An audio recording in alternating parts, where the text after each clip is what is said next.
या देवी सर्वभूतेषु शान्तिरूपेण संस्थिता नमस्तस्यै नमस्तस्यै नमस्तस्यै नमो नमः. शारदीय नवरात्राचा आज पहिला दिवस. नवरात्रीच्या पहिल्या दिवशी पूजली जाणारी पहिली नवदुर्गा म्हणजेच शैलपुत्री.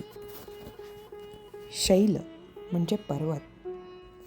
पर्वतीय राजा हिमावतची कन्या आणि महादेवीचे आणि पार्वतीचे प्रकट रूप म्हणून शैलपुत्री ही नवदुर्गा पहिल्या दिवशी पूजली जाते.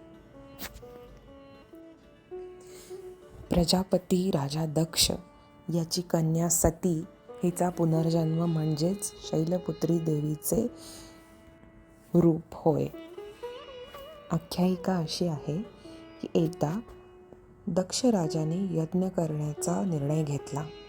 या यज्ञासाठी सगळ्या देवी देवतांना निमंत्रण दिलं गेलं, परंतु भगवान शंकराला निमंत्रण दिलं गेलं नाही.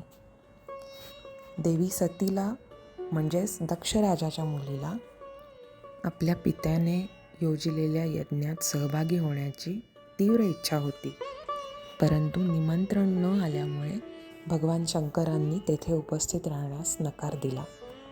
परंतु देवी सतीच्या हट्टासमोर त्यांना झुकावे लागले आणि देवी सती आणि भगवान शंकर त्या यज्ञासाठी दक्ष राजाच्या दरबारी गेले.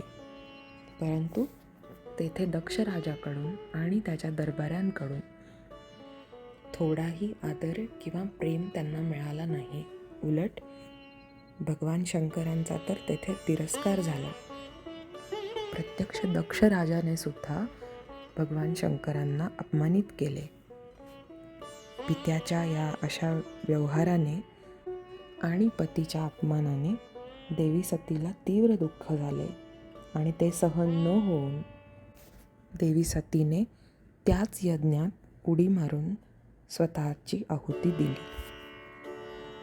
हे बघून प्रचंड क्रोधाने भगवान शंकराने तो यज्ञच उद्ध्वस्त केला आणि याच सतीने पुन्हा एकदा पर्वतांचा अधिपती राजा हिमावत याची मुलगी म्हणून पुनर्जन्म घेतला.